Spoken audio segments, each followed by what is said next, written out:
Spring is in the air. We're hanging out down by the city of Vernon. Beautiful day in February. Here's your real estate report. Okay, so last year at this time, absorption was through the roof. We were going straight up. Everyone's going gangbusters. Sellers are holding all the cards. But ever since the first quarter of 2022, it's basically been downhill. So we're a year into this correction. So the second quarter of 2022, we saw prices decrease 10 to 15% depending on the zone. So some of the outlying properties and harder stuff to sell would have decreased a bit more. Stuff inner city would have held a little more stable. Anyways, we're well into this correction now, and as what we've seen since the second quarter of 2022 is the prices have been pretty much flat. So we've normalized and we've made it through the winter where basically people don't go and look at stuff if there's a foot of snow on the ground, and now look at it out here, it's beautiful. This first quarter of 2023 is gonna tell a big story for what's to come. I think that maybe we're through the hardest part of all these rate increases with the Bank of Canada. We saw the last hike of 0.25%. There's lots of varying opinions. We don't need to touch on that because they're going to do whatever they do anyways, with their diddling with our lives, stuff that the government continues to do. So anyways, hopefully the Bank of Canada is going to reel off a little bit, and then we'll have a little more consumer confidence if the prices or the interest rates stay stable. The other thing I want to touch on at the beginning of January is we didn't bring it in, I'd never bring this in, is that the government brought this in, is this new rescission period.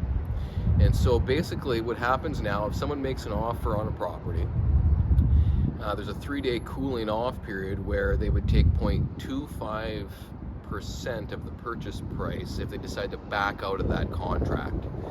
And what drives me nuts about this government stuff is that it doesn't do any benefit for the buyers and sellers. It's a fee if the government's going to put in their pocket if the buyer decides to bounce out of the deal. So anyways, there's lots of stuff going on, and our market has been completely impacted by government intervention. Anyways, enough about that. It's just going to make me a little hotter at the collar, so I'm going to change gears here a little bit. I think that if the rates stay constant here, there's going to be a great opportunity for buyers.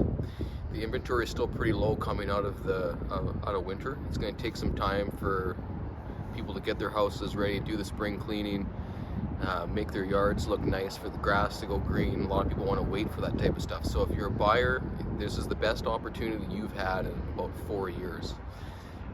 As a seller, the good news is the prices have the little dip we had has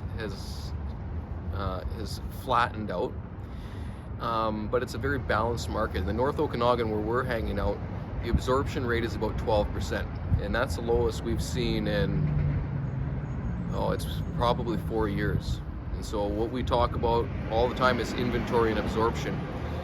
A balanced market is somewhere between 12 and 18%. So us being down at that 18 or 12% threshold says, we're kind of on the cusp of on a buyer's market here. That may just be an indication of the weather and the time of the year, but I do see opportunity for buyers.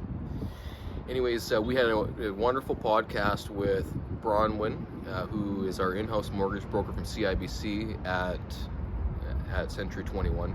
A wealth of knowledge. She's got some predictions on what may be happening, but more importantly, just some good down-to-earth advice on different types of strategies. She touched on some really interesting stuff about equity takeouts, home equity line of credits, seen what's the writing on the wall. She's done some wonderful things for her clients where we could tell that some of this stuff was going to come our way, and so instead of locking in, there's home equity line of credits that give people some leverage. So some really good info in that podcast. It was one of the better ones we've done as of late. Anyways, we're always here to help. Give us a call.